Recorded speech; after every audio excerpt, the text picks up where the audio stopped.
Hey there, Mama. You're listening to the Lift the Shame podcast. I'm your host, Crystal, mama of 5 and your family's intuitive eating dietitian, here to help you cut through the diet culture clutter so you can enjoy freedom with food as a family. I'm on a mission to help you end the generational legacy of diet culture in your home so you can experience motherhood free from food guilt and body shame. Listen in weekly for guidance on how you can ditch diet culture, heal your relationship with food and your body, and confidently raise intuitive eaters. Let's dive in and lift the shame together.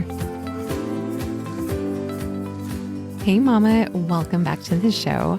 I so appreciate you being here. And today we're continuing our conversation from last week's episode where we dived into some of the potential dangers around talking about food in binary terms or using health or nutrition information to try to incentivize kids to eat in a certain way. So if you didn't get a chance to listen to that episode yet, I hope you can go back and listen. We are continuing that topic in today's conversation. So this kind of came up for me with my own daughter, who actually had asked me if a food that she received at a birthday party was healthy. On the label, it actually said healthy Rice Krispie treat. And she's 9 years old and she can read. And so she saw that terminology and asked me, Mom, are these healthy for me? And that kind of took me off guard because we do not use that kind of binary language here in our home. We don't talk about foods in terms of healthy versus unhealthy. And of course, that kind of set off the alarms in my head.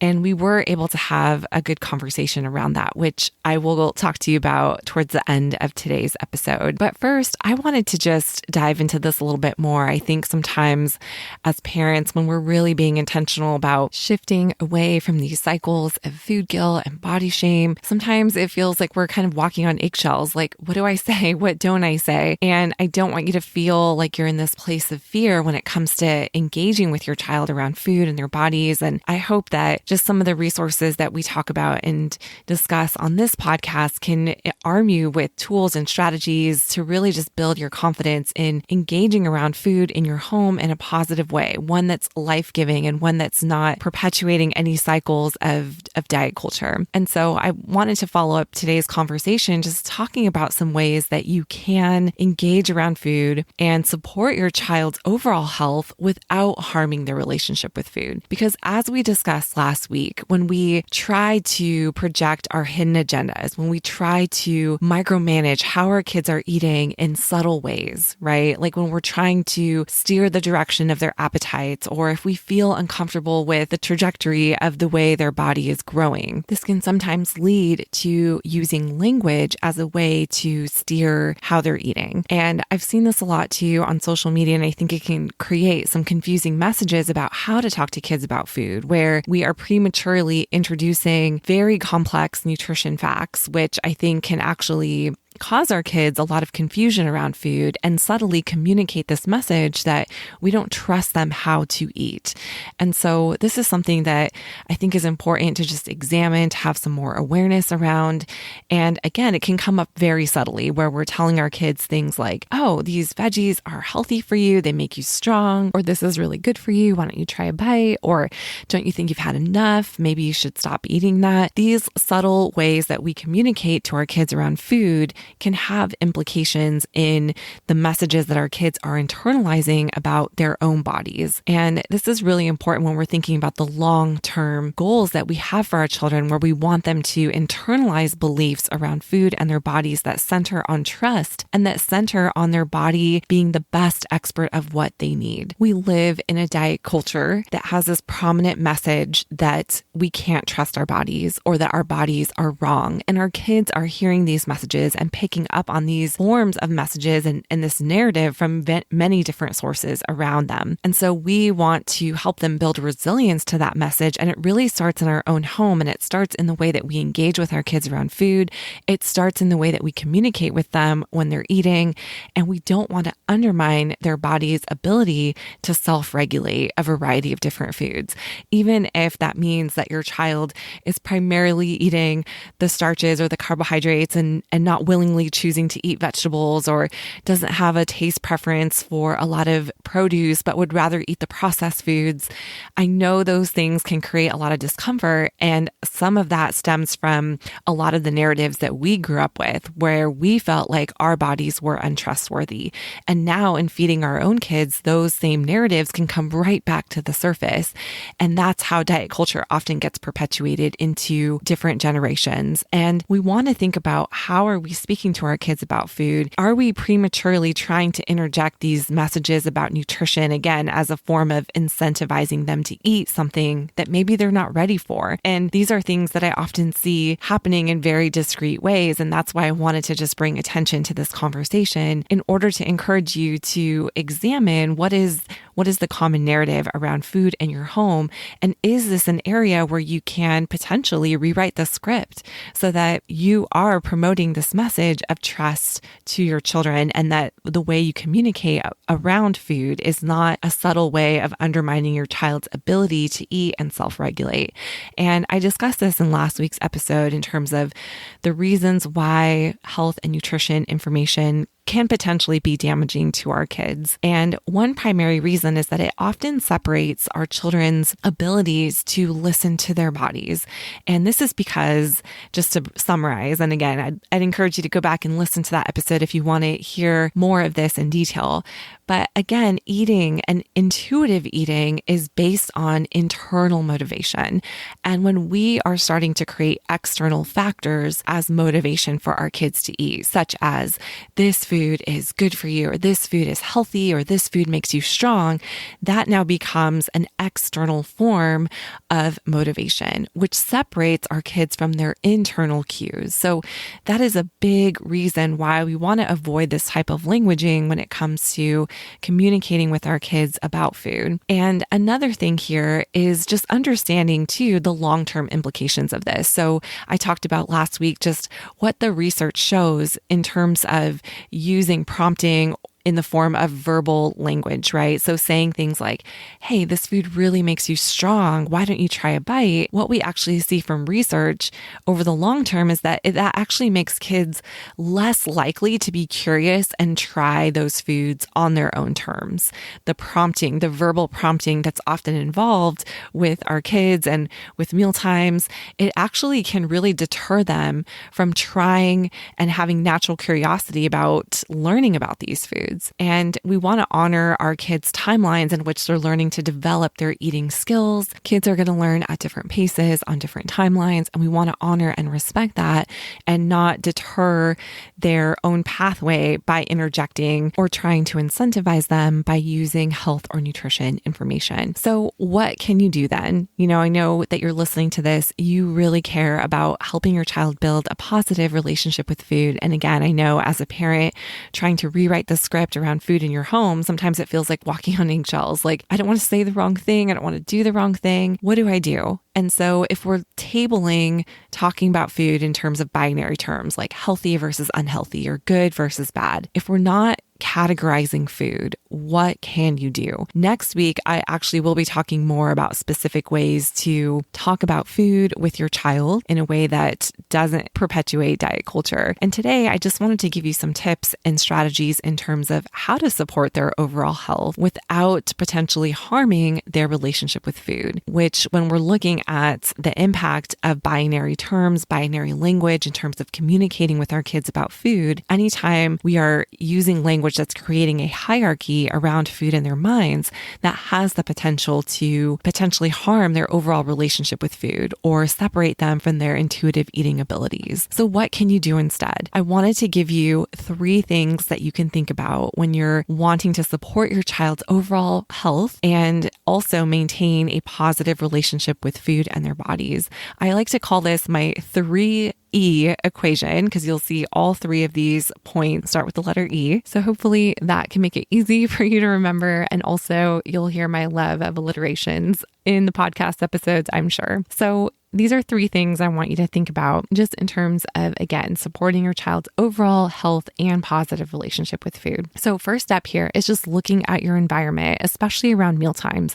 So often mealtimes are stressful for many reasons. It is a task. It's hard to get food on the table that everyone agrees with and feeling like you can come together as a family in whatever setting that looks like for you. It's hard. And there's so much going on day-to-day life that can make this so challenging. One thing to remember is that our kids are very attuned to our emotional state. That's part of the attachment that we have as a parent and a child in a parent-child relationship. And so if we're constantly feeling this high level of anxiety and stress around food and around meal times, more often than not, our children are picking up on that.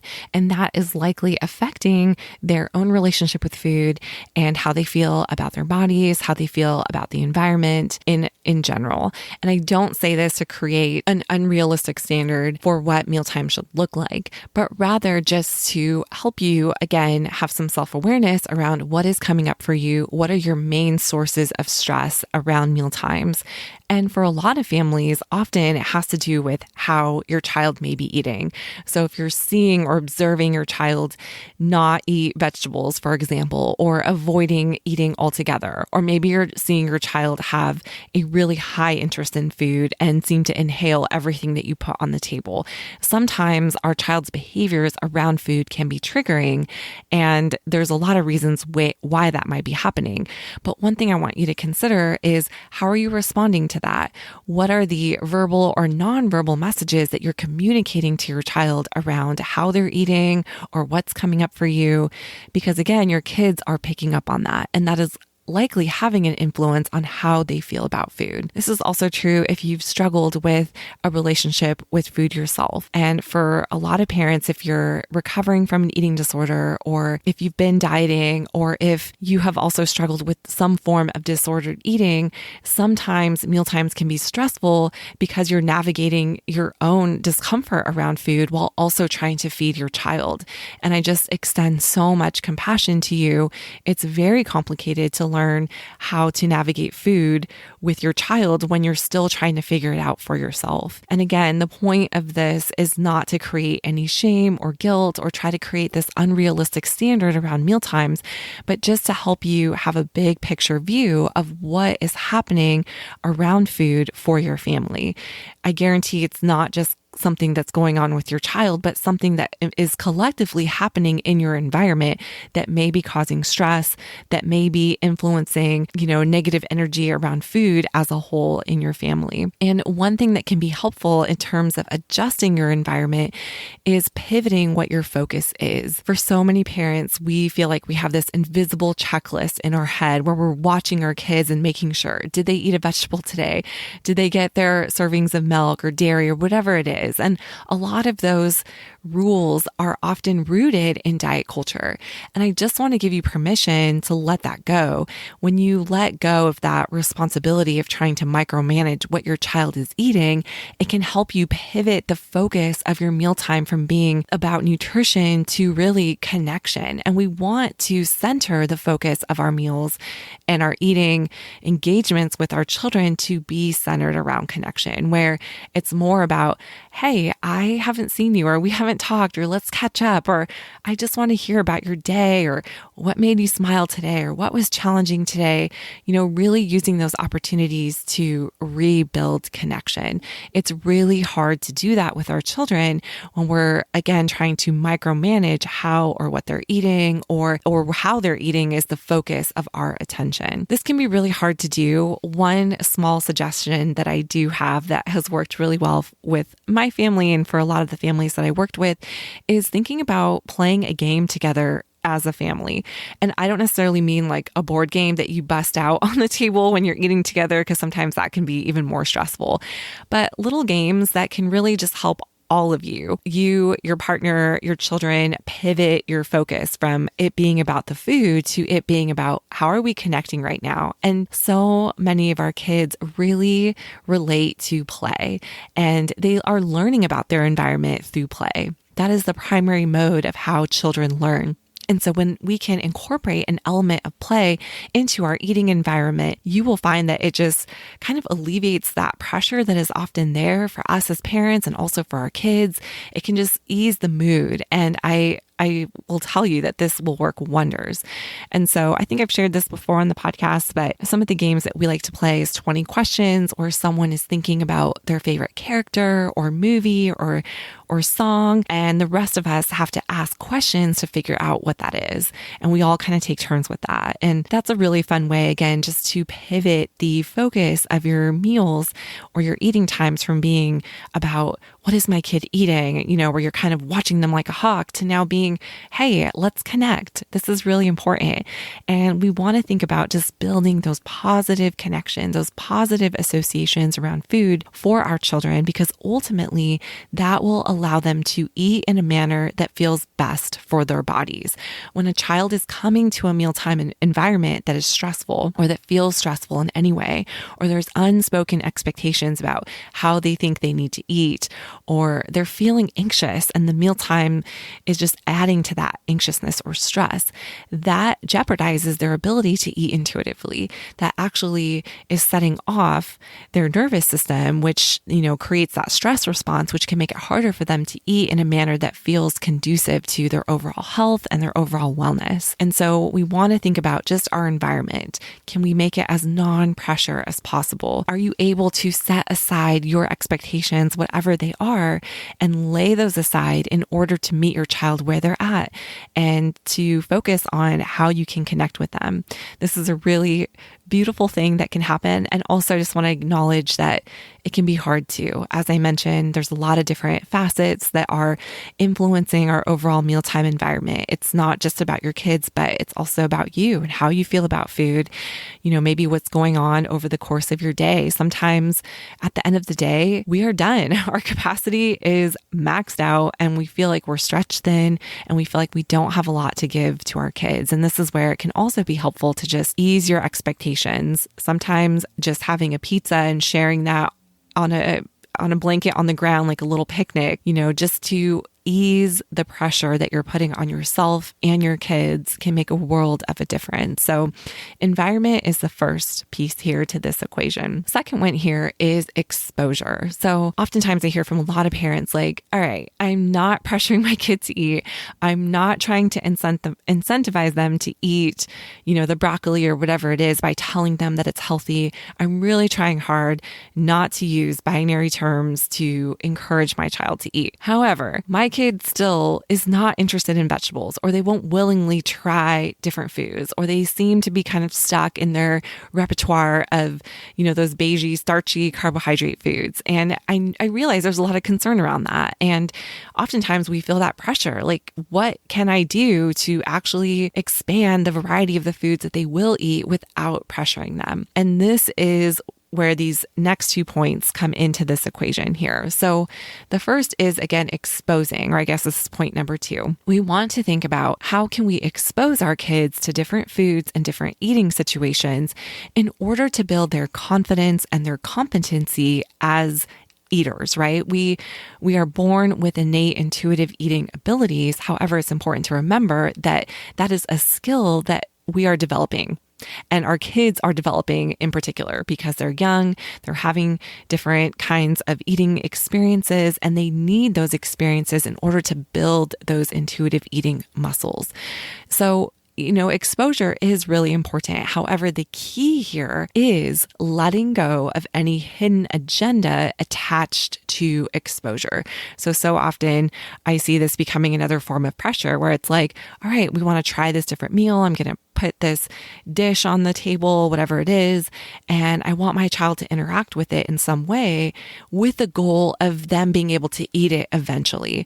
But that can be hot water. Again, when we are trying to interject our own hidden agendas, that can sabotage our child's ability to learn how to eat in an unadulterated, untainted way. And so we really want to think about detaching specific outcomes to exposure. Exposure is a positive thing because it allows our children to, again, have these different eating experiences. But if we are coming into it with a specific outcome in mind, like my child will eat this vegetable eventually. That can be really damaging to us and to them. And so this is something I want you to keep at the forefront of your mind. Like, how can I expose? And the goal is not to get them to eat X, Y, or Z food, but the goal is just to, again, help them have positive associations with food in general and to just build confidence so that they can grow up and have experiences with food in different settings in different ways and not have anxiety or not have never experienced something like that before. That will build their confidence. And so the other thing here is that we want to remember that exposure to food doesn't just happen at the table. So often kids come to the table feeling pressured already because certain foods that they're learning how to eat are there. And there can be this assumption that they have to eat something or try something simply because it's at the table. And so we really want to alleviate pressure as much as possible. And also just remember that exposure can happen to food outside of the table as well. So going to the grocery store, learning about how food is grown, learning about food through books, through media. And of course, we want to make sure that it's not influenced by diet culture, but that's a whole other different topic.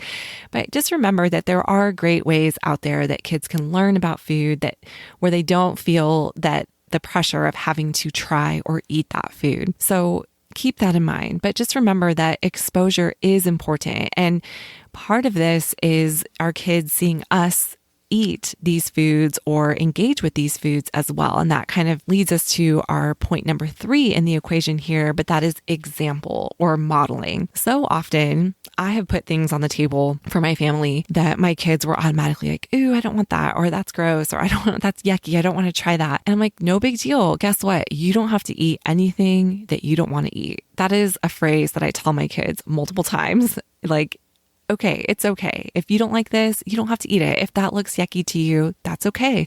We all like different things. You do not have to eat this if you don't want to.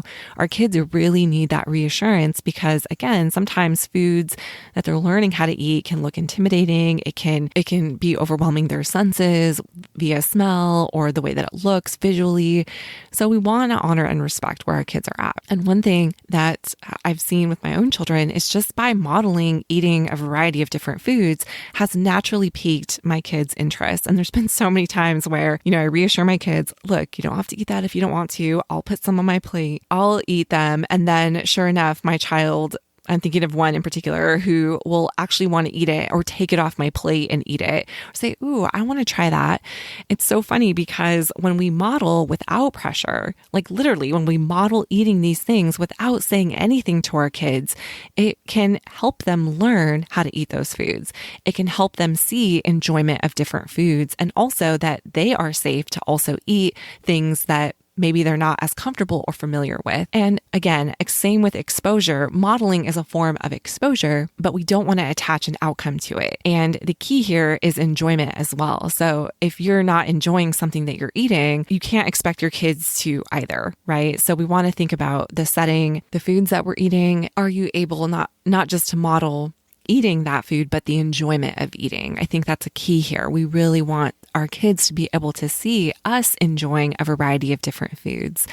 And the key, again, is doing it from a place that is not have an attached outcome to it. And that is something that we've actually seen from a lot of research too, is that studies have looked at the impact of prompting kids to eat, which is what we tend to see with verbal languaging, where it's like, hey, this food is healthy for you, or eating this will make you really strong. Why don't you try a bite? That's an example of prompting. And a lot of researchers have compared prompting to modeling in terms of the impact on the child learning how to eat that food. And they've actually found that modeling without saying anything at all is more impactful in helping kids how to learn how to eat a greater variety of food than prompting. And actually, what we also know from other studies is that prompting kids to eat is a form of pressure.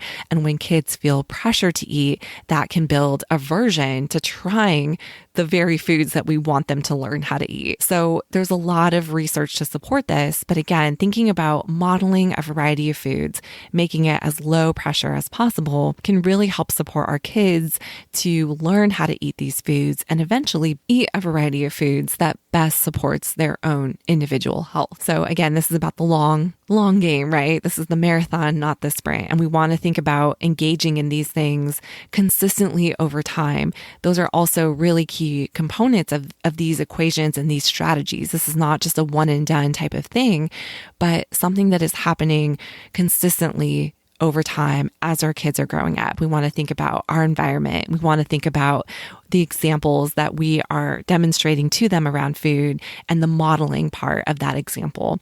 And also exposure. What are we exposing them to? What varieties of foods are we incorporating? And this includes things that they're interested in, things that they love, and things that they're still learning how to eat. Incorporating those things, exposing them to different foods without any pressure to have to eat those things. At the end of the day, our kids don't need nutrition lectures in order to be healthy or to eat in a manner that is healthy for them. And the best thing that they need, again, is this neutral environment, is a positive associations around food and an environment that supports them being the best experts of their bodies so they can internalize that message and really learn how to trust themselves so they aren't resorting to external rules in order to guide their eating choices. That is very rooted in diet culture. And again, that is very characteristic of eating disorders. So in order to help prevent that, we want to think about how we're engaging around food with our children. And we want to aim for a way that centers connection and trust and centers them as the best experts of their own bodies because they're the only ones living in their bodies. And so often it's easy to think that we know best, but ultimately our kids have the skills and the abilities to self-regulate what they need from the foods that we are providing and offering them. And this is a really powerful thing, truly, because again, a lot of us grew up with a different narrative, a narrative that told us our bodies were wrong, our bodies are untrustworthy, and we have to rely on external rules to guide how we need to eat. And for so many of us, that led to a very tumultuous relationship with food in our bodies. And I know you don't want that for your kids. So really just be thinking about these 3 E's: environment, exposure, and example as a way of supporting your child's overall health while honoring their relationship with food. And just one last point I wanted to note for the example part of this equation. It's also really important to just be thinking, how can you start embodying the beliefs and behaviors around food that you want your child to internalize? So if you are still struggling with this narrative that your body can't be trusted, or if you are heavily relying on external rules, or if those old-seated food rules are what's primarily guiding your food choices versus an embodied experience around food, one that centers your needs, your desires, what feels good to you, joy, connection, all those things. I just want you to know that I see you, that you're not alone. And again, it's really challenging and hard to do these things for our kids while you're still learning to do them for yourself. And working on your relationship with food, working on healing your relationship with food is one of the greatest gifts that you can give your own children. And the more that you can embody these truths for yourself, the easier it is to extend these truths and beliefs in your own child. It's really hard to believe that you can trust your child to eat when you feel like you can't trust your own body. That's a challenging thing. And so I just want to encourage you to think about ways that you can continue to work on healing your own relationship with food. There's so many great resources, or connecting with a professional or a support group. And, I got to give a plug for our free virtual support group, Lift the Shame. We have an amazing community of moms who are working on healing their relationship with food. So just know that you're not alone. It's a step-by-step process. And so much of feeding our kids is about working on our own relationship with food and understanding what's coming up for us in order for us to be able to hold safe spaces for our kids to learn how to explore food in a neutral way, one that is not tainted by our fears or our anxieties. So I just wanted to end on that note. So I promised you that I would talk to you about my conversation with my daughter when she asked me, are these healthy for me? So I want to share just kind of a paraphrase of how that conversation went down. I've heard from many of you the same question. Like, my child has asked me, is this healthy? And you can feel stuck. Like, I don't know how to respond to this question because it's so nuanced. And, we don't want to say things that, again, can perpetuate diet culture. And our kids are likely hearing about this in school or through their nutrition curriculum or in the doctor's office. like that language is out there. So I do think it's important that we are prepared to have these conversations and that we don't shy away from them, because it can be an amazing opportunity to plant these seeds that really help our children build resilience to these diet culture messages. And so that is something that I embraced with my daughter. And, it wasn't perfect. And I think that's something I just want to encourage you with. When these conversations happen, try to err on the side of making it more about a conversation. I know for me, when my daughter asked me that question, there was part of me, that mama bear, that was like, ooh, I want to shut this down, want to just burn this diet culture talk to the ground.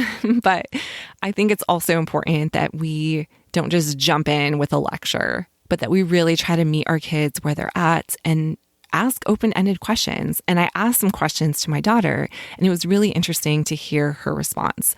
So one thing that I did initially, holding back what I wanted to say, I just asked her, well, what do you think healthy means? Because it's really interesting to kind of gauge where our kids are at with this information.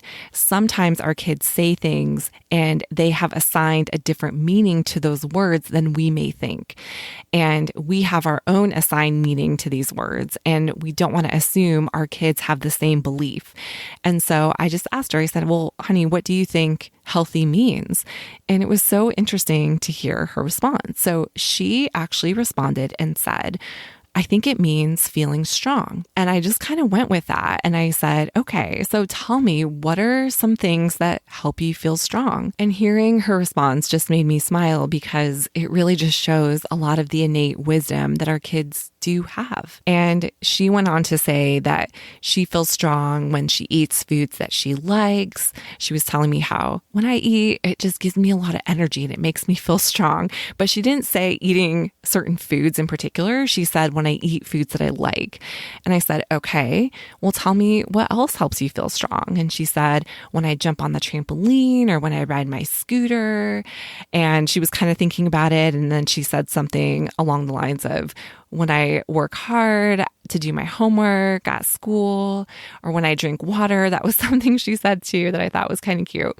And I said, okay, so that's really interesting. And I told her there's a lot of different things that help you feel strong, right? And she said, yeah. And I said, okay, so do you think that eating just one type of food is enough to help your body feel strong?